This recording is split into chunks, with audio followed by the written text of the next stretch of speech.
kabarkada, ako si Jenny Lee Christine de Belen.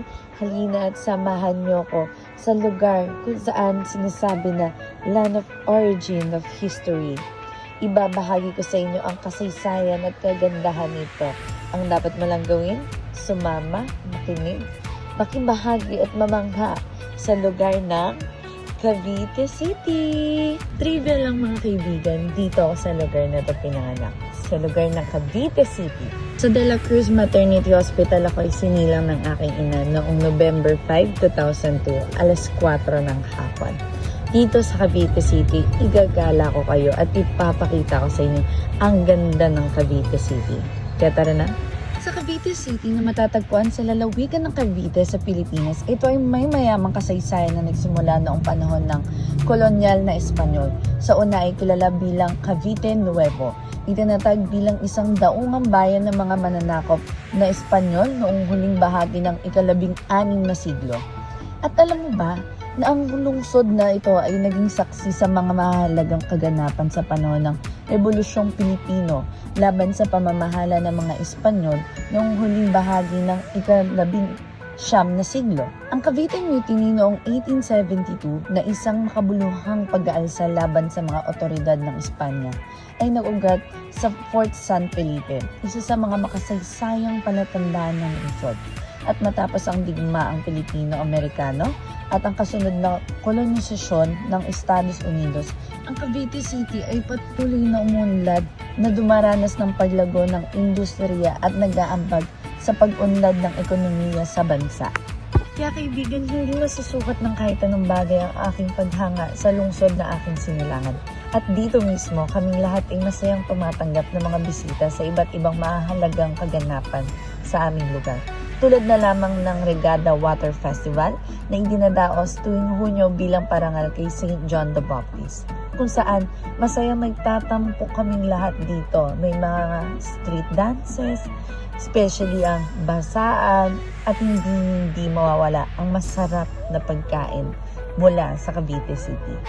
At syempre, hindi mawawala at maaaring kalimutan ang paggunita sa anibersaryo ng pagkatatag ng lungsod. Ang selebrasyon na ito ay kadalasang kinabibilangan ng mga parada, cultural show, beauty pageant at sports events. Ito ang walang iba kundi ang Cavite City Foundation Day. O kabarkada, yan palang pinapakita ko sa iyo. Mayroon pa. If you want more, there's more.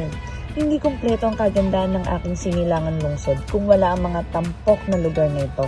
Mapa-historical site man ito, uunahan na kita, hindi masasabing mababaw ang kasaysayan ng lugar na ito. Dahil sa katunayan, ito ay ang lugar na hindi dapat malimot. Sa halip ay may pagmalaki, kaya naman, pinagmamalaki ko ang 3 sa kilalang lugar na madalas na dinadayo ng mga turista sa aming lungsod. Uunahin ko na ang Cavite City Baywalk na isang magandang waterfront promenade sa baybayin ng Manila Bay.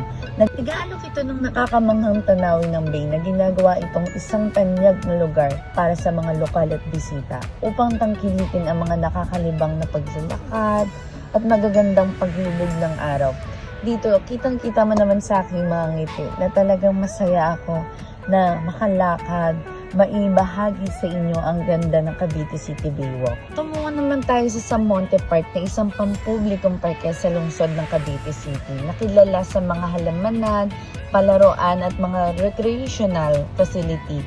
Nagbibigay ito ng nakakapreskong pagtakas mula sa urban hustle at bustle na nag-aalok ng mapayapang kapaligiran para sa pagpapahinga at mga outdoor activity. Panghuli naman ang Heroes Arc, isa itong monumento na nakatuon sa mga bayani ng Cavite, particular na ang mga gumanap na makabuluhang papel noong Rebolusyong Pilipino at iba pang makasaysayang pangyayari. Ang memorial na ito ay nagsisilbing pagpupugay sa kagitingan at sakripisyo ng mga individual na nag-ambag sa paglaban ng bansa para sa kalayaan. Alam mo ba, dito sa Cavite City, maganda ang daanan. Walang lubak, walang traffic, at dito makikita mo lahat ng kotse ay nakapark sa bawat gilid. May kita mo din dito ang guhit ng daan ay talagang tama. Uy, pero alam mo ba, hindi lahat perfect.